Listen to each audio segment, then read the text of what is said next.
Welcome back to another episode of Verbatim. I'm Trent Opstedahl. And I'm Katie McGuire. We are taking you behind some of the stories in the Volant. A new issue is on newsstands today and on thevolantonline.com. Katie is the Verve content editor for the Volant, and she joins me today to talk about the do's and don'ts of midterms week. Yes, Trent, we finally have made it to the midterm of the semester, all 7 weeks in. It's been a long road getting here, it seems like, for some of us, but nevertheless, it's here. So we want to talk today about just some things to think about as you prepare for those midterms, kind of some basic tips, but really just need to keep those in mind as you go through the week, taking your midterms and getting ready for them. Yeah, I think my first advice would be to study the tests, the chapters that you've read, everything like that. It's definitely important to do well on your midterm. Each professor weighs it differently, but it's going to help you in the end, especially come finals week when you're stressing about past grades. Right, so it seems very simple, but the biggest thing is just study. Open your books, look at those notes, go to some study groups even maybe, because that kind of can help getting different perspectives. And if you're writing for a paper, the best thing that I found when I'm writing my paper is to write just a little bit at a time.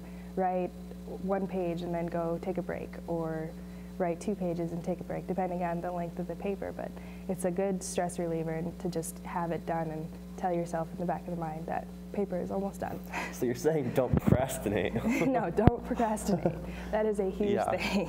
And that can be really easy to do, especially like when you're trying to take breaks and stuff, and to kind of de-stress from all the studying, but which is good. You really should get out there and take a few breaks, do whatever you want to do to help you refocus, get back together and get ready to study again, but don't want to procrastinate too much. Yes, exactly. And then the other thing would be to have a stress reliever of any kind, whether it's going to the gym, reading a book, watching Netflix. Which I really tend to do a lot, but yes, so do I. It's very easy to watch more than you should, especially when they add all those new shows and movies conveniently around testing week. It seems like every year, finals week and midterms week, they add more things. So. If Netflix is your stress reliever, don't binge watch. Treat yourself to 1 episode or 2, but not 3. Not the whole season. Not the whole season. I guess a few other things that you just keep in mind that are pretty basic but pretty important too is to eat healthy and then get plenty of sleep. It doesn't pay well. It doesn't pay off well to stay up all night studying or writing that paper and then being dead the next day because you didn't get enough sleep. Yeah, you're not going to do well on tests if you're tired. You're going to need that extra sleep. This past Monday was Native American Day. The Volant Sydney Mook tells us more about this unique holiday. Monday, South Dakota celebrated Native American Day. As a part of the day, the Native American Law Students Association held a viewing of A Good Day to Die. NALSA President Kyle Chase says that he hopes the movie starts a discussion about the day. I think, there's kind of a controversy right now between what should we call it. Should it be called Native American Day or Columbus Day?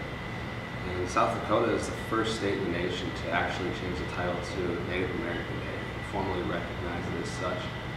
So,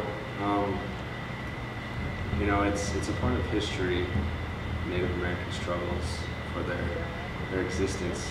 And this is just a movie that kind of showcases that, a group of Native Americans fighting for what they believe is right. For more information about NALSA, check out their Facebook page. Coming up after the break, we will be taking a look at Vermilion's own Oktoberfest. We'll be back in just 15 seconds. They said a bottle was just a bottle.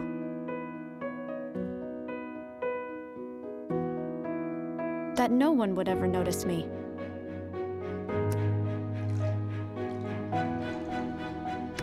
But I knew I could be more. That one day, I would make people smile.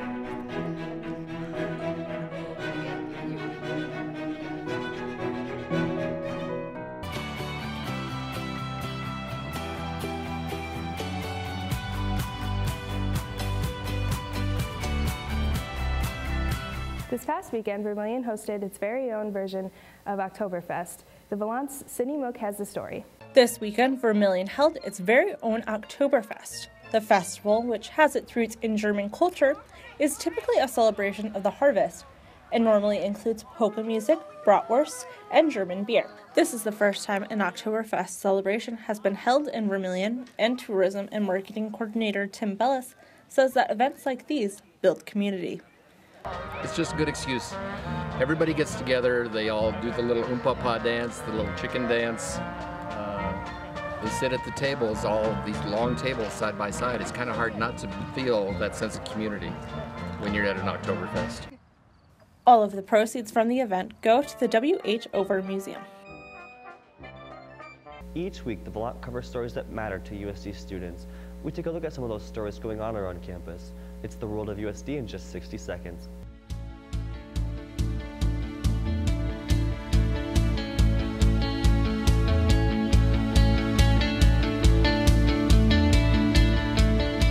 Last week was Greek Week. The fraternities and sororities on campus had many activities throughout the week to promote Greek unity. The week festivities ended with the annual Greek God and Goddesses competition. A former USD student, Wyatt Smith, came back to campus to put on a show with Associate Professor Tracelyn Gesslin. The duo will be traveling around the area performing their new show, A Joyful Noise. Tuesday was the first meeting of the boxing club. Students and community members can take part in the club. Their next meeting will be at 6:30 on Thursday.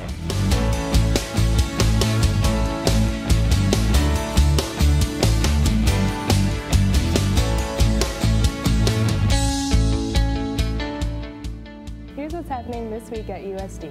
On Thursday, head on over to the Mook and pet your stress away. Dog and puppies will be at the Mook from 11 to noon. If you'd like to work on those table manners, check out the etiquette dinner that will be taking place on Monday in the Mook from 6 to 7. Thanks for joining us today on this week's Verbatim. A special thanks to Coyote News for letting us use their studio. Their show will air tonight at 5 and again at 6. Be sure to tweet us with the hashtag USD Verbatim. We'll see you again here next week. The Volant is now on your iPhone and iPad with Apple News. Subscribe today.